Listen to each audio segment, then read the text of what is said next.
ইরাকি সশস্ত্র যোদ্ধারা সর্বপ্রথম ড্রোন উড়িয়েছিল গেল ৮ নভেম্বর। সে সময় ইসরায়েল বলেছিল তাদের আকাশ প্রতিরক্ষা ব্যবস্থা আল নুজাবা বা দ্য নোবেলের হামলার শিকার হয়েছে। এরপর ইরাকি যোদ্ধারা কথা দেয় আরও বড় চমক আসছে। ইরান সমর্থিত সহ মধ্যপ্রাচ্যের সব শাসকই বিশ্বাস করে আল্লাহর অনেক পরিকল্পনা, ইরাক সেই কাজই করে চলেছে। এতদিন ইরাক নিজেদের জ্বালানি থেকে আসা রাজস্ব দেশের অর্থনীতিতে কাজে লাগিয়েছিল, যুদ্ধতে বিনিয়োগ করেনি। যুক্তরাষ্ট্রের সেনা অভিযানের পর দেশটিতে সহিংসতা ছিল সর্বনিম্ন। অথচ এই ইরাক এখন হতে পারে মধ্যপ্রাচ্য যুদ্ধের নতুন কেন্দ্র, এমন একটি প্রতিবেদন প্রকাশিত হয়েছে দ্য ইকোনমিস্টে। তাও আবার ইরানের কারণে। দেশের সশস্ত্র যোদ্ধাদের ওপর সরকারের কোনো নিয়ন্ত্রণ না থাকায় ইরাকে মজুত করা হচ্ছে দূরপাল্লার ক্ষেপণাস্ত্র আর বিস্ফোরক ড্রোন। তেহরানের ভয় যুক্তরাষ্ট্র ইরাকের আকাশসীমা ব্যবহার করবে এখানে বোমা ফেলতে। গাজা, লেবানন, ইরানের পর এই যুদ্ধে নতুন করে সামিল হবে ইরাক। এখন পর্যন্ত কূটনৈতিক তৎপরতা দিয়ে নিজেদের রক্ষা করছে ইরাক। 10 নভেম্বর ইরানের ইসলামিক রেভলিউশনারি গার্ড কর্পসের বিদেশি অস্ত্র বিষয়ক শাখা কুদস ফোর্সের সঙ্গে আলোচনা করেন ইরানের জাতীয় নিরাপত্তা উপদেষ্টা। তাদের প্রধানকে ইরাক ছেড়ে যেতে অনুরোধ করেন। অক্টোবরে ইরানে হামলার প্রতিশোধ হিসেবে ইসরায়েলের বিরুদ্ধে যে কোনো পদক্ষেপ থেকেও বিরত থাকতে বলেন।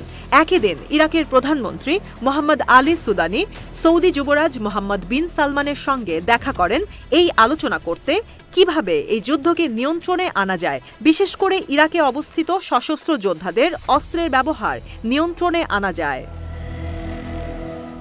ইরানের ভয় ইসরায়েলের আকাশ প্রতিরক্ষা ব্যবস্থায় যে হামলা হয়েছে তাতে এটা পরিষ্কার যে এই কাজ ইরাকের মিলিশিয়ারা করেছে। কিন্তু হিজবুল্লাহ ইরান সমর্থিত যোদ্ধাদের ওপর হামলা এটাই প্রমাণ করে তারা এখনও দুর্বল। এরপরও আগ্রাসন চালাচ্ছে। ইরান থেকে রকেট ছুড়লে ইসরায়েলও পাল্টা হামলা করছে। ইরানের কর্মকর্তারা বলছেন এতে করে ইসরায়েলের হামলার শিকার হয়ে যেতে পারে ইরাক, কারণ দুই দেশের মধ্যে দূরত্ব কম। এখন পর্যন্ত ইরাক আর ইয়েমেনের ইরান সমর্থিত যোদ্ধাদের স্থল আর সমুদ্রের সামাল দিতে যুক্তরাষ্ট্রের সামরিক বাহিনীর ওপর নির্ভরশীল তেল আবিব। কিন্তু হামাস, হিজবুল্লাহর হামলার পাশাপাশি সিরিয়ার বিমান হামলার কারণে ইরানের এই প্রতিরোধ অক্ষ হয়ে উঠেছে ইসরায়েলের বড় মাথা ব্যথা। এমনকি ইসরায়েলি নিরাপত্তা বাহিনী ইরাকি যোদ্ধাদের চমক দেখানোর আগেই তাদের ওপর বড় হামলার হুঁশিয়ারি দিয়ে ফেলেছে। শিয়া অধ্যুষিত ইরাকে ইরানের দুই পন্থী মিত্র গোষ্ঠী রয়েছে। এর মধ্যে 2003 সালে যুক্তরাষ্ট্রের হস্তক্ষেপে সাদ্দাম হোসেনের পতনের পর গড়ে উঠেছে একটি গোষ্ঠী। ইরানের সহযোগিতায় 2014 সালে তারা গড়ে তুলেছে পপুলার মোবিলাইজেশন ফোর্স। এই মিলিশিয়া বাহিনীকে সরাসরি অর্থায়ন করে ইরাক সরকার, কিন্তু এরা ইরাক সরকারের নিয়ন্ত্রিত। 2023 সালে গাজায় সেনা অভিযান শুরুর পর আরেকটি গোষ্ঠী তৈরিতে সহযোগিতা করে ইরান, ইসলামিক রেজিস্ট্যান্স। এই মিলিশিয়া বাহিনীকে সরাসরি অর্থায়ন ও সমরাস্ত্র সহায়তা করে ইরান।